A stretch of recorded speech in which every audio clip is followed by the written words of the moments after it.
ओम साई राम। आज हम बाबा की कृपा से श्री साईं सच्चरित्र के अध्याय 41 का पारायण प्रारंभ करते हैं। चित्र की कथा, चिंदियों की चोरी और ज्ञानेश्वरी के पठन की कथा। गत अध्याय में वर्णित घटना के 9 वर्ष पश्चात अली मोहम्मद हेमाड़पंत से मिले और वह पिछली कथा निम्नलिखित रूप में सुनाई। एक दिन बम्बई में घूमते घूमते मैंने एक दुकानदार से बाबा का चित्र खरीदा, उसे फ्रेम कराया और अपने घर मध्य बम्बई की बस्ती में लाकर दीवार पर टांग दिया। मुझे बाबा से स्वाभाविक प्रेम था, इसलिए मैं प्रतिदिन उनका श्री दर्शन किया करता था। जब मैंने आपको हेमाड़पंत को वह चित्र भेंट किया, इससे 3 माह पूर्व मेरे पैर में सूजन आने के कारण शल्य चिकित्सा भी हुई थी। मैं अपने साले नूर मोहम्मद के यहाँ पड़ा हुआ था।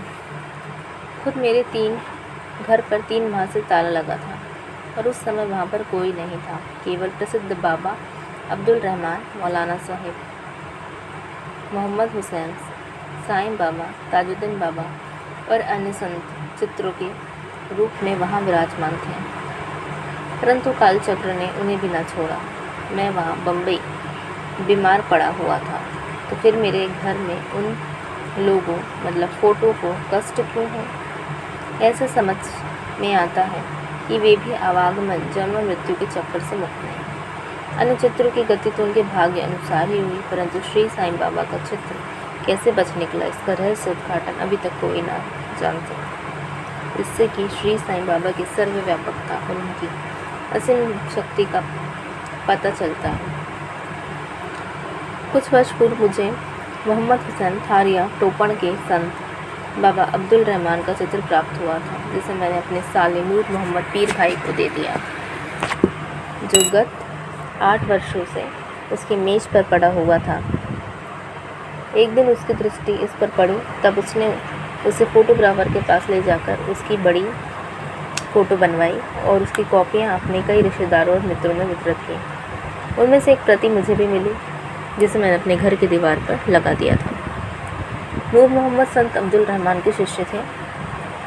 जब संत अब्दुल रहमान साहिब का आम दरबार लगा हुआ था, तभी नूर मोहम्मद उन्हें उनकी फ़ोटो भेंट करने हेतु उनके समक्ष उपस्थित हुए। फ़ोटो को देखते ही वे अति क्रोधित हुए और नूर मोहम्मद को मारने दौड़े और उन्हें बाहर निकाल दिया। तब उन्हें बड़ा दुख और निराश हुआ। फिर उन्हें विचार आया कि मैंने इतना रुपया व्यर्थ ही खर्च किया, जिसका परिणाम अपने गुरु के क्रोध और अप्रसन्नता का कारण बना।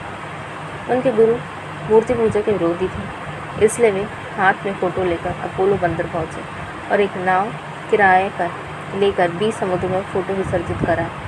नूर मोहम्मद ने सब मित्रों और संबंधियों से भी प्रार्थना की कर सब फ़ोटो वापस बुला लिए और कुल 6 फ़ोटो थे और एक मछुए के हाथ से बांद्रा के निकट समुद्र में विसर्जित कर दिए। इस समय मैं अपने साले के घर पर था, तब नूर मोहम्मद ने मुझसे कहा, यदि तुम संतों में सब चित्रों को समुद्र में विसर्जित करा दोगे तो तुम शीघ्र स्वस्थ हो जाओगे। यह सुनकर मैंने मैनेजर मेहता को अपने घर पर भेजा और उसको तरह घर में लगे हुए सब चित्रों को समुद्र में विसर्जित किया। 2 माह पश्चात जब मैं अपने घर वापस लौटा तो बाबा का चित्र पूर्ववत लगा देखकर मुझे महान आश्चर्य हुआ। मैं समझ न सका कि मेहता ने अन्य सब चित्र तो निकाल कर विसर्जित कर दिए थे, पर केवल यही चित्र कैसे बच गया। तब मैंने तुरंत ही उसे निकाल दिया और सोचने लगा कि कहीं मेरे साले की दृष्टि इस चित्र पर पड़ गई तो वह इसकी भी इतिश्री कर देगा। जब मैं ऐसा विचार ही कर रहा था तो इस चित्र की कौन अच्छी तरह संभाल कर रख सकेगा। तब स्वयं श्री साईं बाबा ने मुझे सुझाया कि मौलाना इसमें मुजावर के पास जाकर उनसे परामर्श करो और उनकी इच्छानुसार ही कार्य करो। मैंने मौलाना साहिब से भेंट की और सब बातें उन्हें बताई। कुछ देर विचार करने के पश्चात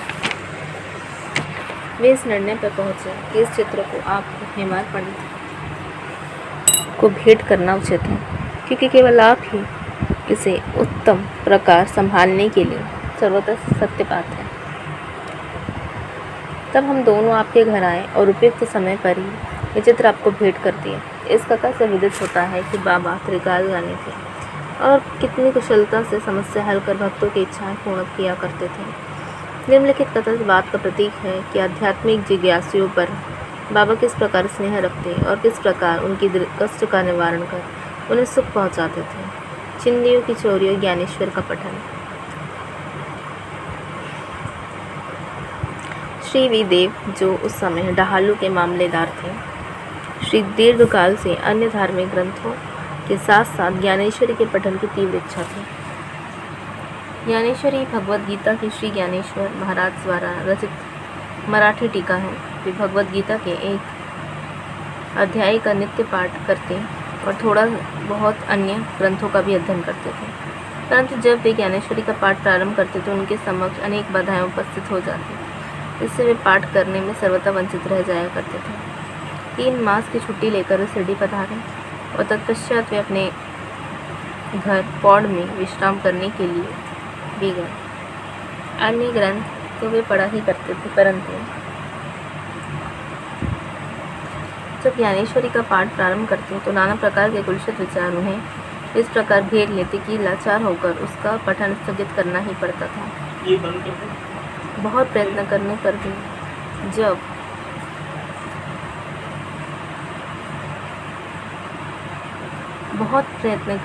भी जब उनको केवल 2-4 पंक्तियाँ पढ़ना भी दुष्कर हो गया, तब उन्होंने यह निश्चय किया कि जब दयानिधि श्री साईं की कृपा करके इस ग्रंथ के पठन की आज्ञा लेंगे, तभी इसका श्री गणेश करेंगे। 1914 के फरवरी मास में वे सकुटुंब शिरडी पधारे। तभी जोग ने उनसे पूछा कि क्या ज्ञानेश्वरी का नित्य पठन करते हैं? श्री देव ने उत्तर दिया, मेरी इच्छा तो बहुत है, परंतु मैं ऐसा करने में सफलता नहीं पा रहा हूँ।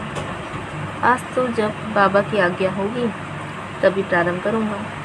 श्री जोगों ने सलाह दी कि ग्रंथ की एक प्रति खरीद कर बाबा को भेंट कर दो और जब वे अपने इसे चरण कमलों में स्पर्श कर उसे वापस लौटा दें, तब उसका पठन प्रारंभ कर देना। श्री देव ने कहा, मैं इस प्रणाली को श्रेयस्कर नहीं समझता, क्योंकि बाबा तो अंतर्यामी हैं और मेरे हृदय की इच्छा उनसे कैसे गुप्त रह सकती है?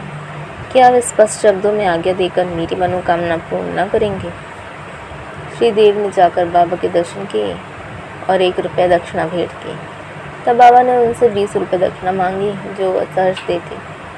रात्रि के समय श्री देव ने बालक राम से भेंट की और उनसे पूछा कि आपने किस प्रकार बाबा की भक्ति तथा कृपा प्राप्त की। बालक राम ने कहा, मैं दूसरे दिन आरती समाप्त होने के पश्चात आपको पूर्ण वृतांत सुनाऊंगा। दूसरे दिन जब श्री देव साहब दर्शनार्थ मस्जिद में आए तो बाबा ने फिर 20 रुपये दक्षिणा मांगी, जो उन्होंने सहर्ष भेंट करते।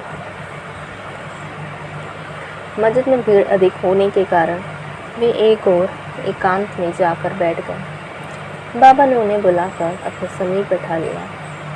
आरती समाप्त होने के पश्चात जब सब लोग अपने घर लौट गए, तब श्री देव ने बालक राम से भेंट कर उनसे उनका पूर्व इतिहास जानने की जिज्ञासा प्रकट की तथा बाबा द्वारा प्राप्त उपदेश और ध्यानादि के संबंध में पूछताछ की। बालक राम इन सब बातों का उत्तर देने वाले ही थे। इतने में चंदू कोड़ी ने आकर कहा कि श्री देव को बाबा ने याद किया है। जब बाबा के पास पहुँचे तो उन्होंने प्रश्न किया कि वे किससे और क्या बातचीत कर रहे हैं।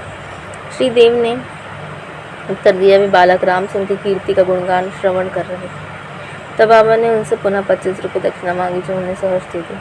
फिर बाबा उन्हें भीतर ले गए और अपना आसन ग्रहण करने के पश्चात उन पर दोषारोपण करते हुए बोले, मेरी अनुमति के बिना तुमने मेरी चिंदियों की चोरी की। श्री देव ने उत्तर दिया, भगवान, जहाँ तक मुझे स्मरण है मैंने ऐसा कोई कार्य नहीं किया है। परंतु बाबा कहाँ मानने वाले थे। उन्होंने अच्छी तरह से ढूंढने को कहा।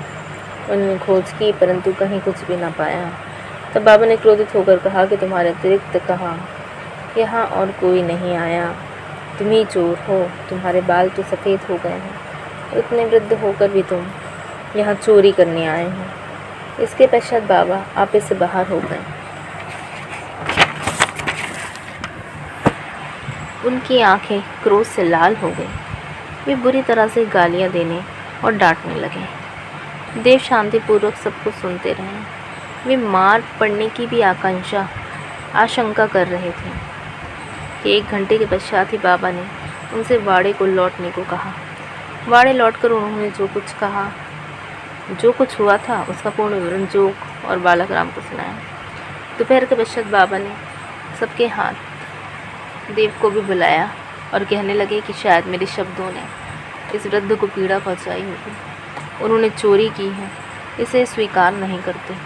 उन्होंने देव से पुनः 12 रुपये दक्षिणा मांगी, जो उन्होंने एकत्र करके सहज भेंट करते हुए नमस्कार किया। तब बाबा देव से कहने लगे कि तुम आजकल क्या कर रहे हो? देव ने उत्तर दिया, कुछ भी नहीं। तब बाबा ने कहा, प्रतिदिन पोथी ज्ञानेश्वरी का पाठ किया करो। जाओ वाड़े में बैठकर क्रमशः नित्य पाठ करो और जो कुछ भी तुम पढ़ो उसका अर्थ दूसरों को प्रेम और भक्तिपूर्वक समझाओ। मैं तो तुम्हें सुनहरा शेला भेंट करना चाहता हूँ, फिर तुम दूसरों के समीप चिंदियों की आशा से क्यों जाते हो? क्या तुम्हें यह शोभा देता है? पोथी पढ़ने की आज्ञा प्राप्त करके देव प्रसन्न हुए। उन्होंने सोचा कि मुझे इच्छित वस्तु की प्राप्ति हो गई और अब मैं आनंदपूर्वक पोथी ज्ञानेश्वरी पढ़ सकूँगा।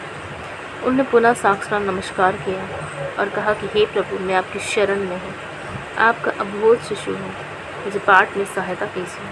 अब उन्हें चिंदियों का अर्थ स्पष्टतः अवगत हो गया। उन्होंने बालक राम से जो कुछ पूछा था वह चिंदी स्वरूप था। इन विषयों में बाबा को इस प्रकार का कार्य रुचिकर नहीं था, क्योंकि वे स्वयं प्रत्येक शंका का समाधान करने को सदैव तत्पर रहते थे। दूसरों की निरर्थक पूछताछ करना वे अच्छा नहीं समझते थे, इसलिए उन्होंने डांटा और क्रोधित हुए। देव ने इस शब्दों को बाबा का शुभ आशीर्वाद समझा तथा वे संतुष्ट होकर घर लौट गए। यह कथा यहीं समाप्त नहीं होती। अनुमति देने के पश्चात भी बाबा शांत नहीं बैठे। 1 वर्ष के पश्चात वे देव के समीप गए और उनसे प्रगति के विषय में पूछताछ की। 2 अप्रैल सन 1914 को गुरुवार को सुबह बाबा ने स्वप्न में देव से पूछा कि क्या तुम्हें पोथी समझ में आई? जब देव ने स्वीकारात्मक उत्तर ना दिया तो बाबा बोले कि अब तुम कब समझोगे? देव की आंखों से टप टप करके अश्रु प्राप्त होने लगा और वे रोते हुए बोले, मैं निश्चयपूर्वक कह रहा हूँ कि हे भगवान, जब तक आपकी कृपा दृष्टि मेघ वृष्टि नहीं होती तब तक उसका अर्थ समझना मेरे लिए संभव नहीं है, और यह पठन तो भार स्वरूप ही है। तब वे बोले कि मेरे सामने मुझे पढ़कर सुनाओ। तुम पढ़ने में अधिक शीघ्रता किया करते हो। और फिर पूछने पर उन्होंने अध्यात्म विषयक अंश पढ़ने को कहा। देव पोथी लाने गए और जब उन्होंने नेत्र खोले तो उनकी निद्रा भंग हो गई। अब पाठक स्वयं ही इस बात का अनुमान कर लें कि देव को इस स्वप्न के पश्चात कितना आनंद प्राप्त हुआ होगा। श्री देव अभी सन 1944 में जीवित हैं और मुझे गत 4-5 वर्षों पूर्व उनसे भेंट करने का सौभाग्य प्राप्त हुआ। जहाँ तक मुझे पता है कि वह यही हैं और वे अभी भी ज्ञानेश्वरी का पाठ किया करते हैं। उनका ज्ञान अगाध और पूर्ण है। यह उन्होंने साईं लीला के लेख से स्पष्ट प्रतीत होता है। तारीख 19/10/1944। श्री सद्गुरु साईनाथार्पणमस्तु। शुभम भवतु। अध्याय 41 समाप्त। ओम साई राम, जय साई राम।